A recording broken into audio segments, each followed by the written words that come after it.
शांति। 10 मार्च 2023।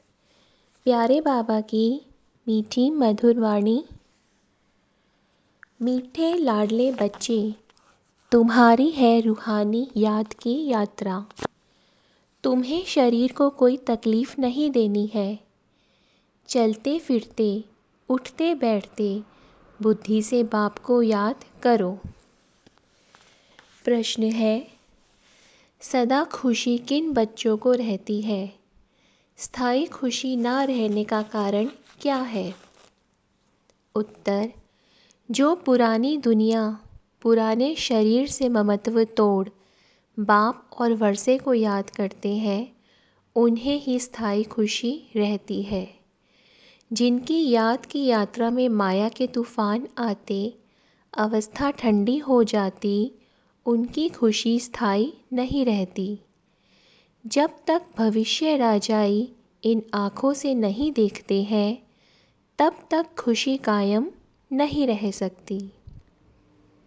गीत है, हमें उन राहों पर चलना है।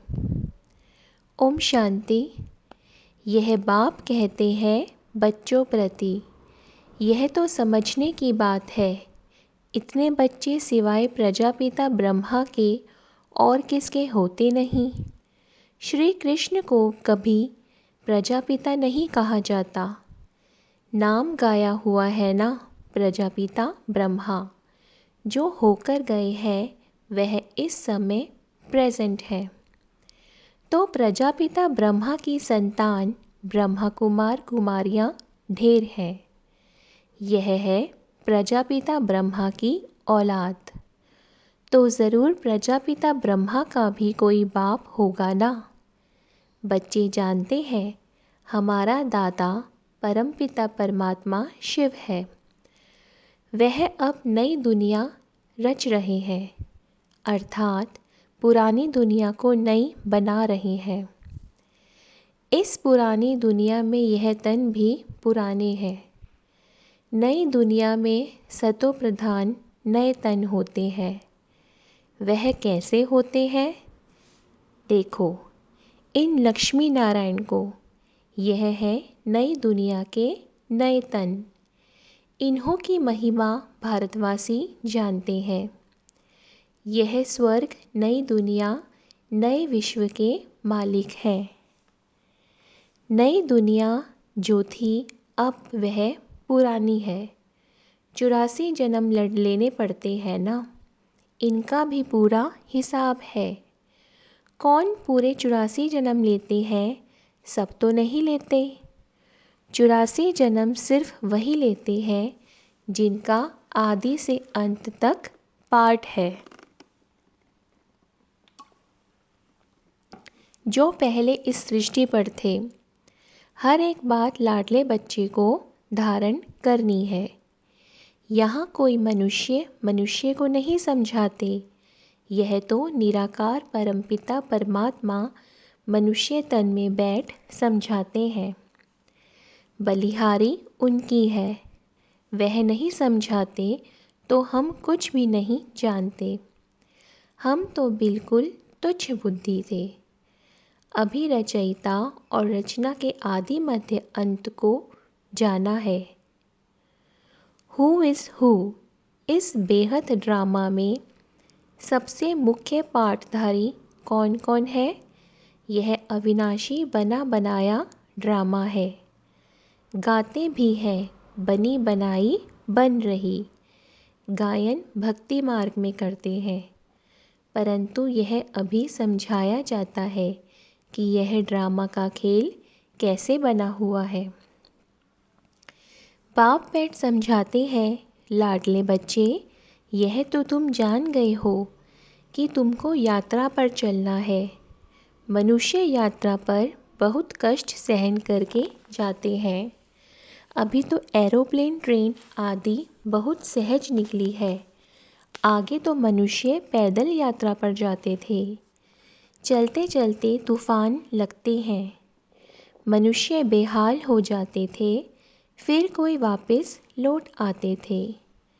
तो आधा कल्प द्वापर से लेकर जिस्मानी यात्रा चलती है। भक्ति मार्ग में मनुष्य यात्रा पर क्यों जाते हैं? भगवान को ढूंढने। भगवान कहीं बैठा तो नहीं है। भगवान के जड़ चित्र पूजे जाते हैं। जो होकर जाते हैं उनके जड़ चित्र बनाते हैं। चैतन्य में तो भगवान मिल न सके। शिवलिंग आदि यह सब जड़ चित्र है। जड़ चित्रों को देखने के लिए यात्रा करते हैं। यह एक भक्ति मार्ग की रस्म है। जानते हैं परंतु कोई की भी बायोग्राफी को नहीं जानते कि यह कौन है, कब आए थे। शिव जयंती मनाई जाती है परंतु उनको भी जानते नहीं। आजकल तो इस उत्सव को भी उड़ा दिया है क्योंकि इनका नाम रूप आदि प्रायः लोप होना ही है। अभी तुम जानते हो ऊंचे ते ऊंच ज्ञान का सागर सुख का सागर है। सागर से अभी हमको ज्ञान मिल रहा है। वही बेहद का बाप अभी प्रैक्टिकल में है। अमरनाथ भी शिव बाबा है ना। दिखाते हैं बर्फ़ का लिंग बन जाता है। मनुष्य को ठगने के लिए गपोड़े तो बहुत लगाए हैं। तो उस जिस्मानी यात्रा पर तकलीफ़ बहुत होती है। यह है रूहानी यात्रा। इसमें शरीर की कोई तकलीफ़ नहीं है। तुम बच्चे समझते हो हम बेहद के बाप के बच्चे हैं। भक्ति मार्ग में जन्म जन्मांतर याद करते आए हैं। अब स्मृति आई है। बाप कहते हैं तुम 63 जन्म ढूंढते ढूंढते उतरते गए। पहले एकदम कड़ी नोधा भक्ति करते हैं। फिर भी दुनिया को तमोप्रधान तो ज़रूर होना है। झाड़ वृद्धि को पाता है ज़रूर। एक भी मनुष्य वापस मेरे पास आ नहीं सकते। नाटक में सबको अपना पार्ट बजाना है। सतो रजो तमो में आना है। नंबर 1 का ही मिसाल लो। नंबर 1 लक्ष्मी नारायण सतो प्रधान थे, अब तमो प्रधान है, जिसमें ही फिर शिव बाबा ने प्रवेश किया है क्योंकि इनको ही फिर नंबर 1 बनना है। फिर प्लस में माँ को रखते हैं। माताओं को लिफ्ट देनी होती है। पहले लक्ष्मी फिर नारायण। माताओं का नाम ऊंचा किया जाता है। माता सदैव पतिव्रता होती है। पुरुष कभी पत्नीव्रता नहीं होते हैं। वंदे मातरम कहा जाता है। इस समय तुम बाप के बने हो तो तुम हो जाते हो ब्रह्मा कुमार कुमारी। माता गुरु बिगर कभी किसका उद्धार होता नहीं। गुरु तो बहुत ढेर के ढेर हैं। फिर भी कलयुग घोर अंधियारा हो गया है। कितने गुरु गोसाई हैं। कहाँ कहाँ हरिद्वार आदि में उन्हों के मंदिर बने हुए हैं। नहीं तो वास्तव में मंदिर उनको कहा जाता है जिसमें देवताएं होते हैं। सन्यासी लोगों का भी कभी मंदिर नहीं होता है। मंदिरों में तो देवताएं ही रहते हैं क्योंकि उन्हों की आत्मा और शरीर दोनों पवित्र हैं। इन महात्माओं की भल आत्मा पवित्र है परंतु शरीर पवित्र मिल नहीं सकता क्योंकि तत्व भी तमोप्रधान है। अभी तुम देवता बन रहे हो। बनाने वाला है परमपिता परमात्मा। यह है सतोप्रधान संन्यास। वह है रजो प्रधान संन्यास। यह बाप के सिवाय कोई सिखला न सके। तो बाबा ने समझाया है कि वह है जिस्मानी यात्रा, यह है रूहानी यात्रा। इसमें कर्मेंद्रियों का कोई काम नहीं, कुछ भी तकलीफ़ की बात नहीं, बहुत सहज है। वह जिस्मानी यात्रा अनेक प्रकार की है। यह रूहानी यात्रा एक ही है। यह है राजाई के लिए यात्रा। यह लक्ष्मी नारायण का चित्र सामने खड़ा है। दुनिया थोड़े ही जानती है कि इन्होंने यह राजयोग की यात्रा कर यह पद पाया है। तुम बच्चे जानते हो इन्होंने यह प्रारब्ध कैसे पाई। कोई ऊपर से नई आत्माएं तो नहीं आई जिनको भगवान ने राजाई दे दी। नहीं, इन्हों को पुराने से नया बनाया हुआ है, जिसको रिजनोवेट व काया कल्पतरु कहा जाता है। तो बाप बैठ समझाते हैं इन्होंने रूहानी यात्रा की थी। राजयोग बल की यात्रा से यह बने। बाप राजयोग और ज्ञान सिखाने आते हैं। तो अब तुम्हारी यात्रा चल रही है।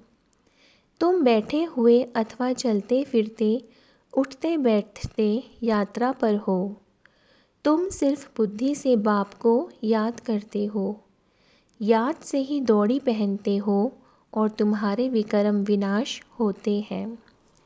जितना जल्दी विकर्म विनाश होंगे उतना जल्दी बाप के गले का हार बनेंगे। तुम अब वह 4 धाम आदि नहीं करते हो।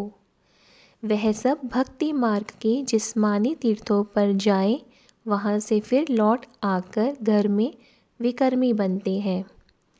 जितना समय यात्रा पर रहते हैं उतना समय निर्विकारी रहते हैं।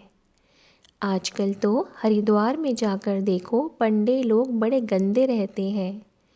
लोग यात्रा पर जाते हैं तो पवित्र रहते हैं और वहाँ के रहवासी पंडे लोग अपवित्र रहते हैं।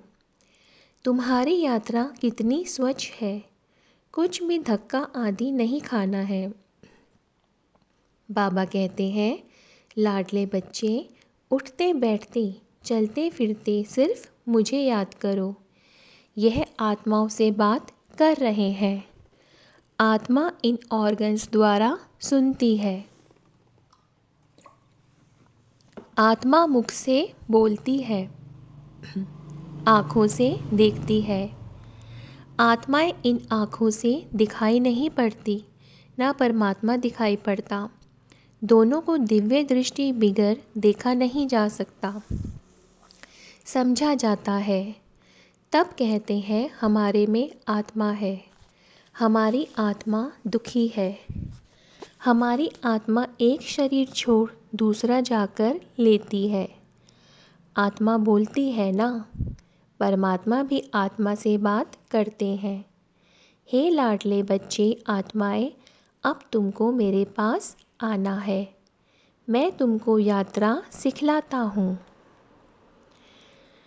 तुम पवित्र बनने सिवाय मेरे पास आ नहीं सकते हो। आत्मा पवित्र है। पहले पहले आत्मा सतो प्रधान है, फिर सतो रजो तमो गुणी होती है। शरीर भी सतो रजो तमो होता है। सतो प्रधान को गोरा, तमो प्रधान को सांवरा कहा जाता है। कितनी समझ की बात है। तुम जानते हो आत्मा और परमात्मा अलग रहे बहुकाल, अब आकर फिर मिले हैं। मनुष्य मनुष्य के साथ मिलेंगे। आत्मा आत्माओं के साथ मिलेगी। परमात्मा भी वहाँ मिलेंगे। आत्मा और परमात्मा दोनों का साक्षात्कार दिव्य दृष्टि से होता है, क्योंकि वह अति सूक्ष्म है, स्टार है। अब कोई भी साइंस घमंडी नहीं जो कह सके आत्मा की प्रवेशता कैसे होती है। इन बातों का उनको बिल्कुल पता नहीं है। मोस्ट बिलव्ड बाप है। भक्ति मार्ग में आधा कल्प भक्त भगवान को याद करते हैं। ऐसे नहीं कि सब भगवान है। सब भगवान तो भक्त आराधना वंदना साधना क्यों करते, किस लिए करते। सभी मुक्ति जीवन मुक्ति चाहते हैं, क्योंकि यहाँ दुखी हैं, चाहते हैं शांति हो। परंतु बेचारों को यह पता नहीं है कि शांति धाम किसको कहा जाता है। मुक्ति कहाँ होती है यह भी नहीं जानते। कहने मात्र सिर्फ कह देते हैं कि पार निर्वाण गया, जानते कोई भी नहीं है। अब तुम बच्चे यात्रा पर हो। बाप कहते हैं बच्चे संभल संभल कर चलना है, तूफान तो बहुत आएंगे। तुम याद करने की कोशिश करेंगे, माया बुद्धि योग तोड़ देगी। फिर वह अवस्था ठंडी हो जाती है, खुशी का पारा हट जाता है। नहीं तो खुशी का पारा स्थायी रहना चाहिए।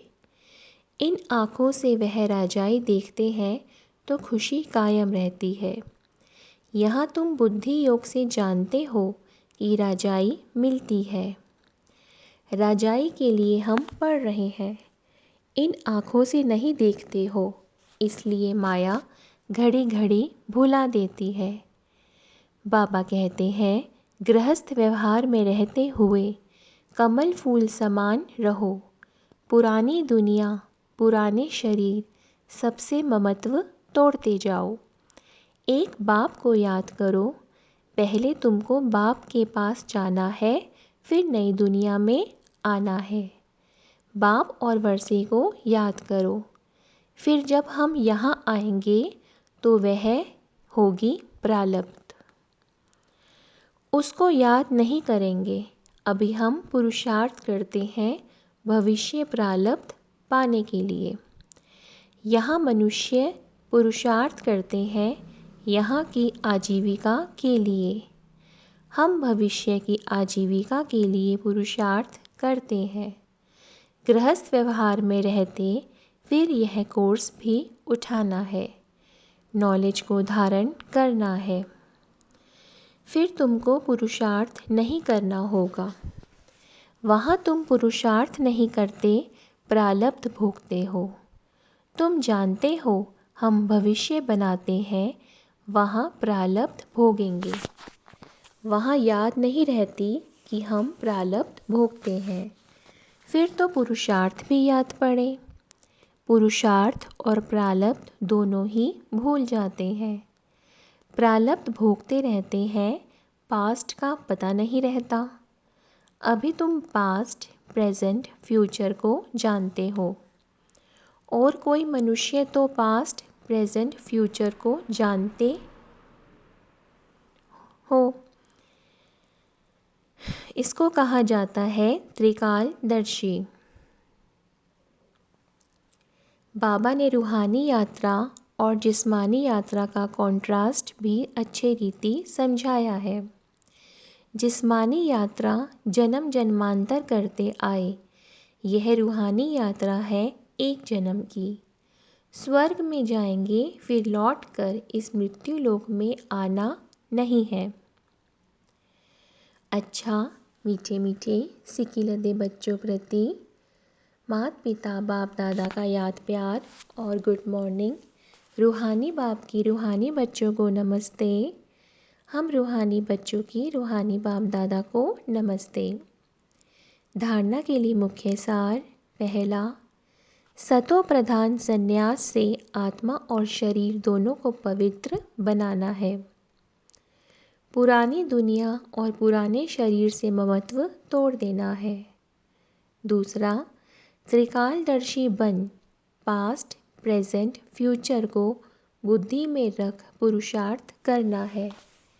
नॉलेज को धारण कर स्थायी खुशी में रहना है। वरदान है, पुराने हिसाब किताब को समाप्त कर संपूर्णता का समारोह मनाने वाले बंधन मुक्त भव।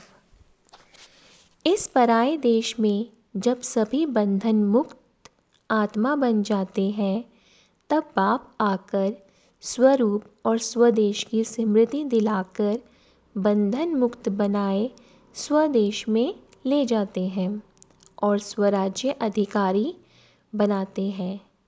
तो अपने स्वदेश में चलने के लिए सब हिसाब किताब के समाप्ति समारोह मनाओ।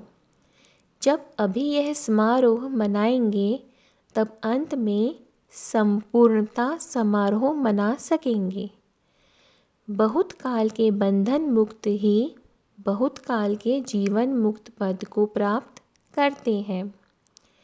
स्लोगन है, अपने उमंग उत्साह के सहयोग और मीठे बोल से कमज़ोर को शक्तिशाली बना देना ही शुभ चिंतक बनना है। अपने उमंग उत्साह के सहयोग और मीठे बोल से कमज़ोर को शक्तिशाली बना देना ही शुभ चिंतक बनना है। ओम शांति।